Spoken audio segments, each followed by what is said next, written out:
ನಮಸ್ಕಾರ ವೀಕ್ಷಕರೇ, ನೀವು ನೋಡ್ತಾ ಇರೋದು ಆದ್ಯಂತ್ ಮೀಡಿಯಾ. ನಾನಿವತ್ತು ಸೀಮಂತ ಶಾಸ್ತ್ರದ ಬಗ್ಗೆ ಮಾತಾಡ್ತಾ ಇದ್ದೀನಿ. ಸೀಮಂತ ಶಾಸ್ತ್ರವನ್ನ ಗರ್ಭಿಣಿಯಾದಂತಹ ಮಹಿಳೆಯ 7ನೇ ತಿಂಗಳಲ್ಲಿ ಸಾಮಾನ್ಯವಾಗಿ ಮಾಡ್ತಾರೆ.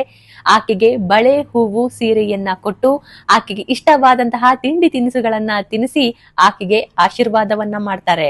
ಹಾಗಾದ್ರೆ ಬನ್ನಿ, ಸೀಮಂತ ಶಾಸ್ತ್ರದ ಉದ್ದೇಶ ಏನು, ಸೀಮಂತ ಶಾಸ್ತ್ರವನ್ನ ಯಾಕೆ ಮಾಡ್ಬೇಕು, ಮಹತ್ವವೇನು ಅನ್ನೋದನ್ನ ಈ ವಿಡಿಯೋದಲ್ಲಿ ನಾನು ತಿಳಿಸ್ತಾ ಹೋಗ್ತೀನಿ. ಇನ್ಸ್ಟಾಗ್ರಾಮ್, ಫೇಸ್ಬುಕ್ ಹಾಗೆ ಯೂಟ್ಯೂಬ್ ನಲ್ಲಿ ಆದ್ಯಂತ್ ಮೀಡಿಯಾವನ್ನ ಫಾಲೋ ಮಾಡ್ಕೊಳ್ಳಿ, ಸಬ್ಸ್ಕ್ರೈಬ್ ಕೂಡ ಮಾಡ್ಕೊಳ್ಳಿ.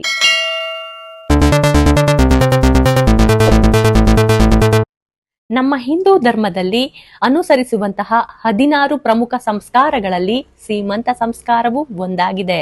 ಧರ್ಮ ಗ್ರಂಥಗಳಲ್ಲೂ ಕೂಡ ಈ ಸೀಮಂತ ಸಂಸ್ಕಾರದ ಬಗ್ಗೆ ಉಲ್ಲೇಖಗಳಿವೆ. ಇನ್ನು ಈ 16 ಸಂಸ್ಕಾರಗಳಲ್ಲಿ ಸೀಮಂತ ಶಾಸ್ತ್ರ 3ನೇ ಸ್ಥಾನದಲ್ಲಿದೆ. ಅದನ್ನ ಬೇಬಿ ಶವರ್ ಅಂತ ಈಗ ಚೇಂಜ್ ಮಾಡ್ಕೊಂಡ್ಬಿಟ್ಟಿದ್ದಾರೆ. ಆದ್ರೆ ಈ ಸೀಮಂತ ಶಾಸ್ತ್ರದ ಮಹತ್ವವನ್ನ ನೀವು ತಿಳ್ಕೊಳ್ಳೇಬೇಕು. ನಮ್ಮ ಹಿರಿಯರು ಒಂದು ಸಂಪ್ರದಾಯ ಮಾಡಿದ್ದಾರೆ ಅಂದ್ರೆ ಅದರ ಹಿಂದೆ ಒಂದು ಕಾರಣ ಇರುತ್ತೆ. ಸೀಮಂತ ಶಾಸ್ತ್ರ ಇಂದಿನ ದಿನಗಳಲ್ಲಿ ಬಹಳ ಅದ್ದೂರಿಯಾಗಿ ಆಚರಿಸಲ್ಪಡುವಂತಹ ಒಂದು ಆಚರಣೆಯಾಗಿದೆ. ಇದರ ಹಿನ್ನೆಲೆ ನೀವು ಕೂಡ ತಿಳ್ಕೋಬೇಕು ಅಲ್ವಾ? ಹಿಂದೂ ಸಂಪ್ರದಾಯದಲ್ಲಿ ಆಚರಿಸುವ ಪ್ರತಿಯೊಂದು ಆಚರಣೆಯ ಹಿಂದೆ ಒಂದು ವೈಜ್ಞಾನಿಕ ಕಾರಣ ಇದ್ದೇ ಇರುತ್ತೆ. ನಮ್ಮ ಸಂಪ್ರದಾಯದಲ್ಲಿ ಹಲವು ಆಚರಣೆಗಳು ರೂಢಿಯಲ್ಲಿದೆ. ಅದರಲ್ಲಿ ಸೀಮಂತ ಶಾಸ್ತ್ರವೂ ಒಂದು. ವಿವಿಧ ಕಡೆಯಲ್ಲಿ, ವಿವಿಧ ರೀತಿಯಲ್ಲಿ, ವಿವಿಧ ವಿಧಾನದಲ್ಲಿ ಸೀಮಂತ ಶಾಸ್ತ್ರವನ್ನ ಮಾಡಲಾಗುತ್ತೆ. ಆದ್ರೆ ಅದನ್ನ ಮಾಡುವ ಉದ್ದೇಶ ಒಂದೇ ಆಗಿದೆ. ಒಬ್ಬ ಗರ್ಭಿಣಿ ಮಹಿಳೆ ಸುರಕ್ಷಿತ ಹೆರಿಗೆಗಾಗಿ ಹಿರಿಯರ ಆಶೀರ್ವಾದ ಪಡೆಯಲು ಮತ್ತು ಗರ್ಭಿಣಿಯಾಗಿರುವ ಸಂದರ್ಭದಲ್ಲಿ ಆಕೆಗೆ ಹೆಚ್ಚು ದೃಷ್ಟಿ ತಾಕದಂತೆ ಅದನ್ನ ಹೋಗಲಾಡಿಸಲು ಸೀಮಂತವನ್ನ ಮಾಡಲಾಗುತ್ತೆ. ಗರ್ಭಿಣಿ ಮಹಿಳೆಗೆ 7 ತಿಂಗಳು ತುಂಬುವ ಹೊತ್ತಿಗೆ ಸೀಮಂತ ಶಾಸ್ತ್ರವನ್ನ ಮಾಡ್ತಾರೆ. ಕೆಲವರು 5 ಅಥವಾ 9 ತಿಂಗಳಲ್ಲೂ ಕೂಡ ಮಾಡ್ತಾರೆ. ಯಾಕಂದ್ರೆ ಗರ್ಭಿಣಿ ಮಹಿಳೆಯು 7ನೇ ತಿಂಗಳಲ್ಲಿರುವಾಗ ಆಕೆಯ ದೇಹದ ಹಾರ್ಮೋನ್ಗಳ ವ್ಯವಸ್ಥೆಯಲ್ಲಿ ಹಲವಾರು ಬದಲಾವಣೆ ಕಾಣುತ್ತೆ. ಹಾರ್ಮೋನ್ಗಳ ಬದಲಾವಣೆಯಿಂದ ಆಕೆಯ ಮನಸ್ಸಿಗೆ ಏನೋ ತಳಮಳ ಭಾವನೆ ಉಂಟಾಗ್ತಾ ಇರುತ್ತೆ. ಇವೆಲ್ಲವನ್ನ ಹೋಗಲಾಡಿಸಿ ಆಕೆಗೆ ಧೈರ್ಯ ತುಂಬಲು ಸೀಮಂತ ಶಾಸ್ತ್ರವನ್ನ ಮಾಡಲಾಗುತ್ತೆ. ಸೀಮಂತ ಶಾಸ್ತ್ರವನ್ನ ಯಾಕೆ ಮಾಡಬೇಕು ಅಂತ ಕೆಲವೊಬ್ರು ಪ್ರಶ್ನೆ ಕೇಳಬಹುದು. ಧಾರ್ಮಿಕ ಗ್ರಂಥಗಳ ಪ್ರಕಾರ ಹುಟ್ಟುವಂತಹ ಮಗುವಿಗೆ ಈ ಒಂದು ಆಚರಣೆಯನ್ನ ಮಾಡಿದ್ರೆ ಬಹಳಷ್ಟು ಶಕ್ತಿಯನ್ನ ಪಡೆಯುತ್ತಂತೆ. ಅದು ಹೇಗೆ ಅಂತ ಈ ರಿಪೋರ್ಟ್ ನೋಡಿ. ಬಹಳ ಮುಖ್ಯವಾಗಿ ಸೀಮಂತ ಶಾಸ್ತ್ರದ ಮುಖ್ಯ ಉದ್ದೇಶ ಏನು ಅನ್ನೋದನ್ನ ನಾನೀಗ ತಿಳಿಸ್ತೀನಿ. ಗರ್ಭಿಣಿಯಾದಾಗ ಪ್ರತಿಯೊಬ್ಬ ಮಹಿಳೆಯ ದೇಹದಲ್ಲೂ ಹಾರ್ಮೋನ್ ಬದಲಾವಣೆಯಾಗುತ್ತೆ.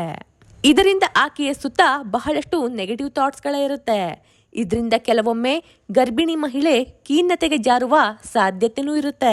ಇತ್ತೀಚಿನ ದಿನಗಳಲ್ಲಿ ಇದನ್ನ ಬೇಬಿ ಶವರ್ ಅಂತ ಕರೆಯಲಾಗುತ್ತೆ. ಆದ್ರೆ ಸಂಸ್ಕೃತದಲ್ಲಿ ಇದನ್ನ ಸೀಮಂತೋನಯನ ಸಂಸ್ಕಾರ ಎಂದು ಕರೆಯಲಾಗುತ್ತೆ.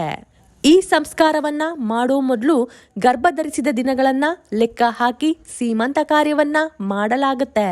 ಸಾಮಾನ್ಯವಾಗಿ 7, 8, 9ನೇ ತಿಂಗಳ ಹೊತ್ತಿಗೆ ಗರ್ಭಾಶಯದಲ್ಲಿ ಬೆಳೆಯುತ್ತಿರುವ ಮಗು ಮಾಹಿತಿಯನ್ನ ಕಲಿಯುವ ಮತ್ತು ಹೀರಿಕೊಳ್ಳುವ ಸಾಮರ್ಥ್ಯವನ್ನು ಹೊಂದಿದೆ ಎಂಬ ನಂಬಿಕೆ ನಮ್ಮಲ್ಲಿದೆ.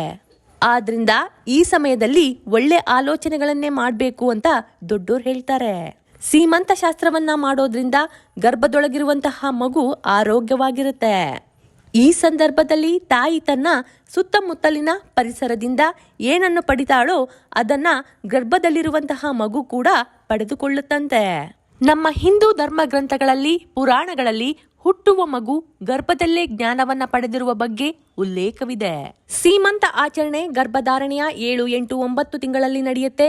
ಆಗ ಮಗುವಿನ ದೇಹವು ಸಂಪೂರ್ಣವಾಗಿ ಅಭಿವೃದ್ಧಿಯನ್ನ ಹೊಂದಿರುತ್ತೆ ಮತ್ತು ಅದು ಮೂವ್ಮೆಂಟ್ ಸ್ಟಾರ್ಟ್ ಮಾಡಿರುತ್ತೆ. ಧಾರ್ಮಿಕ ಗ್ರಂಥಗಳ ಪ್ರಕಾರ ಈ ಹೊತ್ತಿಗೆ ಭ್ರೂಣದ ಯೋಚಿಸುವ ಸಾಮರ್ಥ್ಯವು ಅಭಿವೃದ್ಧಿಯಾಗಿರುತ್ತೆ ಮತ್ತು ಅದರ ಸುತ್ತಮುತ್ತಲೂ ನಡೆಯುತ್ತಿರುವ ವಿಷಯಗಳನ್ನ ಅನುಭವಿಸಲು ಮತ್ತು ಕೇಳಲು ಪ್ರಾರಂಭ ಮಾಡಿರುತ್ತೆ. ಇನ್ನೊಂದು ಮುಖ್ಯ ಉದ್ದೇಶ ಏನಂದ್ರೆ, ಪ್ರತಿಯೊಬ್ಬ ಮಹಿಳೆಗೂ ತನ್ನ ಚೊಚ್ಚಲ ಹೆರಿಗೆಯ ಸಂದರ್ಭದಲ್ಲಿ ಒಂದು ರೀತಿಯ ಭಯ, ತಳಮಳ ಇದ್ದೇ ಇರುತ್ತೆ. ಈ ಸಂದರ್ಭದಲ್ಲಿ ಆಕೆಯನ್ನ ಸಂತೋಷಪಡಿಸಬೇಕು, ಆಕೆಗೆ ಧೈರ್ಯ ತುಂಬಬೇಕು. ಈ ಉದ್ದೇಶದಿಂದ ಕುಟುಂಬಸ್ಥರು ಸೀಮಂತ ಶಾಸ್ತ್ರವನ್ನ ಮಾಡ್ತಾರೆ. ಇದರಿಂದ ಹುಟ್ಟುವ ಮಗು ಕೂಡ ಆರೋಗ್ಯವಾಗಿ ಹುಟ್ಟುತ್ತೆ ಎಂಬ ನಂಬಿಕೆ ನಮ್ಮಲ್ಲಿದೆ. ಈ ಶಾಸ್ತ್ರದಲ್ಲಿ ಗರ್ಭಿಣಿ ಮಹಿಳೆಗೆ ಆರತಿ ಮಾಡಲಾಗುತ್ತೆ, ಬಳೆ ತೊಡಿಸಲಾಗುತ್ತೆ, ಹಾಗೆ ಆಕೆಗೆ ಸೀರೆ ಕೊಟ್ಟು ಆಶೀರ್ವಾದ ಮಾಡಲಾಗುತ್ತೆ. ಹಾಗೂ ಆಕೆ ಹೊಟ್ಟೆಯಲ್ಲಿರುವಂತಹ ಮಗುವಿಗೆ ಧನಾತ್ಮಕ ಶಕ್ತಿಯನ್ನ ನೀಡಲಾಗುತ್ತೆ ಹಾಗೂ ಬಳೆಯ ಸದ್ದು ಆಕೆಯ ಖಿನ್ನತೆಯನ್ನ ಹೋಗಲಾಡಿಸಿ ಬಿಡುತ್ತೆ.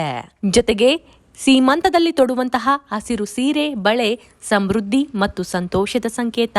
ಸಾಮಾನ್ಯವಾಗಿ ಗರ್ಭಿಣಿಯಾದಂತಹ ಮಹಿಳೆಗೆ ಹಲವಾರು ಬಯಕೆಗಳಿರುತ್ತೆ. ಅದರಲ್ಲೂ ಕೂಡ ತನ್ನ ತವರ ಮನೆ ನೆನಪು, ತನಗೆ ಇಷ್ಟ ಆದಂತಹ ಊಟವನ್ನ ತಾಯಿ ಕೈಯಲ್ಲಿ ತಿನ್ಬೇಕು ಅನ್ನೋ ಆಸೆ ಇರುತ್ತೆ. ಹಾಗೆ ಏನಾದ್ರೂ ತಿಂತಾನೆ ಇರಬೇಕು ಅನ್ನೋ ಹಂಬಲನೂ ಇರುತ್ತೆ. ಈ ಎಲ್ಲಾ ಬಯಕೆಗಳನ್ನ ಶಾಸ್ತ್ರಗಳನ್ನ ಮುಖ್ಯವಾಗಿ ಕನ್ಸಿಡರ್ ಮಾಡಿ ಈ ಸೀಮಂತ ಶಾಸ್ತ್ರವನ್ನ ಮಾಡಲಾಯಿತು. ವೈಜ್ಞಾನಿಕ ದೃಷ್ಟಿಕೋನದಿಂದಲೂ ಕೂಡ ಇದು ಆಕೆಗೆ ದೈಹಿಕ ಮತ್ತು ಮಾನಸಿಕ ಶಕ್ತಿಯನ್ನ ಕೊಡುತ್ತೆ. ಸೀಮಂತ ಶಾಸ್ತ್ರವು ಕುಟುಂಬ ಮತ್ತು ಸ್ನೇಹಿತರನ್ನ ಒಟ್ಟುಗೂಡಿಸಿ ಗರ್ಭಿಣಿಗೆ ಧೈರ್ಯ, ಸಂತೋಷ ಮತ್ತು ಸಕಾರಾತ್ಮಕ ವಾತಾವರಣವನ್ನ ಒದಗಿಸಿಕೊಡುತ್ತೆ. ಈ ಬೆಂಬಲವು ಆಕೆಗೆ ಮಾನಸಿಕ ಆರೋಗ್ಯಕ್ಕೆ ಬಹಳನೇ ಮುಖ್ಯ. ಖುಷಿಯಾದ ವಾತಾವರಣ ಮತ್ತು ಸತ್ಕಾರವು ಗರ್ಭಿಣಿ ಮನಸ್ಸನ್ನ ಉಲ್ಲಾಸಗೊಳಿಸಿ ಒತ್ತಡವನ್ನ ಕಡಿಮೆ ಮಾಡಲು ಸಹಾಯ ಮಾಡುತ್ತೆ. ಇದು ಮಗುವಿನ ಆರೋಗ್ಯಕ್ಕೆ ಬಹಳನೇ ಸಹಕಾರಿ. ಈ ಒಂದು ಸಮಯದಲ್ಲಿ ಬಯಕೆಗಳು ಹೆಚ್ಚಿರುತ್ತೆ ಅಂತ ಮೊದಲೇ ತಿಳಿಸಿದ್ದೆ. ಅವರಿಗೆ ಸರಿಯಾದ ಪೋಷಕಾಂಶ ದೊರೆಯುವಂತೆ ಮಾಡೋದು ಪೋಷಕರ ಕೆಲಸ ಮತ್ತು ಗರ್ಭಿಣಿಯ ಆರೋಗ್ಯಕರ ಮನಸ್ಥಿತಿಯನ್ನ ಕಾಯ್ದುಕೊಳ್ಳೋದು ಕೂಡ ಅವರ ಕೆಲಸವಾಗಿರುತ್ತೆ.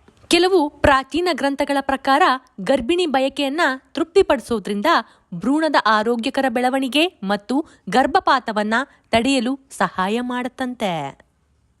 ಜೀವನದಲ್ಲಿ ಕೆಲವೊಂದು ಮೂಮೆಂಟ್ಸ್ಗಳು ಲೈಫಲ್ಲಿ ಒಂದ್ಸರಿ ಮಾತ್ರ ಬರುತ್ತೆ. ಅದೇ ರೀತಿ ಈ ಸೀಮಂತ ಶಾಸ್ತ್ರನೂ ಕೂಡ ಮೊದಲನೇ ಮಗುವಿಗೆ ಸಾಮಾನ್ಯವಾಗಿ ಸೀಮಂತವನ್ನ ಮಾಡ್ತಾರೆ, ಎರಡನೇ ಮಗುವಿಗೆ ಮಾಡೋದು ಕಮ್ಮಿ. ಆದ್ರೆ ಈಗ ಎರಡೂ ಮಗುವಿಗೂ ಮಾಡ್ತಾ ಇದ್ದಾರೆ. ಆದ್ರೆ ಮೊದಲಿಂದನೂ ಕೂಡ ಮೊದಲನೇ ಮಗುವಿಗೆ ಮಾತ್ರ ಸೀಮಂತ ಶಾಸ್ತ್ರವನ್ನ ಮಾಡ್ತಾ ಇದ್ರು. ಅದಕ್ಕಾಗಿನೇ ಈ ಒಂದು ಶಾಸ್ತ್ರವನ್ನ ಮನಸಾರೆ ಎಂಜಾಯ್ ಮಾಡಿ. ಈ ಮೂಮೆಂಟ್ ಲೈಫಲ್ಲಿ ಮತ್ತೆ ಮತ್ತೆ ಬರೋದಿಲ್ಲ. ನನ್ನ ವಿಡಿಯೋಗಳು ನಿಮಗೆ ಇಷ್ಟ ಆಗ್ತಾ ಇದ್ರೆ ಲೈಕ್ ಮಾಡಿ, ಶೇರ್ ಮಾಡಿ, ಸಬ್ಸ್ಕ್ರೈಬ್ ಕೂಡ ಮಾಡ್ಕೊಳ್ಳಿ. ಧನ್ಯವಾದಗಳು.